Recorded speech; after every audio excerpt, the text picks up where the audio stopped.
ಎಂಬ ಪದ ಅವಮಾನಕರ ಎಂಬ ಸಾಹಿತಿ ಭಗವಾನ್ ಅವರ ಹೇಳಿಕೆಗೆ ಶಿವಮೊಗ್ಗ ಶಾಸಕ ಚನ್ನಬಸಪ್ಪ ಕೆಂಡಾಮಂಡಲವಾಗಿ ಪ್ರತಿಕ್ರಿಯೆ ಕೊಟ್ಟಿದ್ದಾರೆ.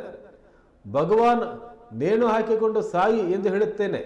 ನೀನು ಈ ರಾಷ್ಟ್ರದಲ್ಲಿ ಇರಬಾರದು. ನಿನ್ನಂಥವರಿಂದ ಹಿಂದೂಗಳಿಗೆ ರಕ್ಷಣೆ ಇಲ್ಲದಂತೆ ಆಗಿದೆ ಅಂತ ಕುಟುಕಿದ್ರು. ಈ ಸರ್ಕಾರಕ್ಕೆ ಮಾನ ಮರ್ಯಾದೆ ಏನೂ ಇಲ್ಲ. ರಾಜ್ಯ ಸರ್ಕಾರ ಏನೇ ತೀರ್ಮಾನ ತೆಗೆದುಕೊಳ್ಳೋಕ್ಕೆ ಹಣ ಇಲ್ಲ. ನಿನ್ನ ಹೆಸರು ಮೊದಲು ಚೇಂಜ್ ಮಾಡ್ಕೋ ಅಂತ ಚನ್ನಬಸಪ್ಪ ಅವರು ಸಾಹಿತಿ ಭಗವಾನ್ ಅವರಿಗೆ ಏಕವಚನದಲ್ಲಿಯೇ ಮಾತನಾಡಿ ತಾಕೀತು ಮಾಡಿದ್ದಾರೆ. ನೇಣು ಹಾಕೊಂಡು ಸಾಯಿ ಅಂತ ಹೇಳ್ತೀನಿ ಅವನಿಗೆ ನಾನು. ಹಿಂದೂ ರಾಷ್ಟ್ರದಲ್ಲಿರುವಂಥ ಪ್ರತಿಯೊಬ್ಬ ವ್ಯಕ್ತಿ ನೀನು ನಿನ್ನ ಹೆಸರು ಏನಿದೆ ಹೇಳ್ರಿ.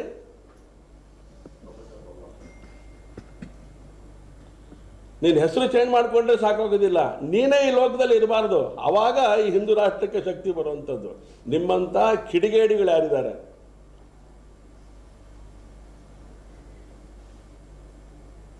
ಅದಕ್ಕೆ ಇಂಥ ರಾಷ್ಟ್ರದಲ್ಲಿ ನಾನು ಇರೋಕ್ಕೆ ಅಪಮಾನ ನನಗೆ ಅಂತ ನೇಣಾಕೊಂಡು ಸಾಯಿ ಅಂತ ಹೇಳ್ತೀನಿ ನಾನು ಅವರಿಗೆ.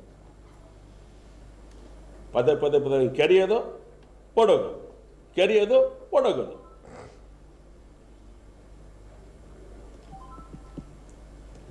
ಈ ಮಾನಸಿಕತೆ ಇರೋರು ಈ ರಾಷ್ಟ್ರದಲ್ಲಿ ಇರಬಾರ್ದು. ಸಹಿಷ್ಣುತೆ ಎಲ್ರಿಗೂ ಒಂದೇ ತಾನೆ.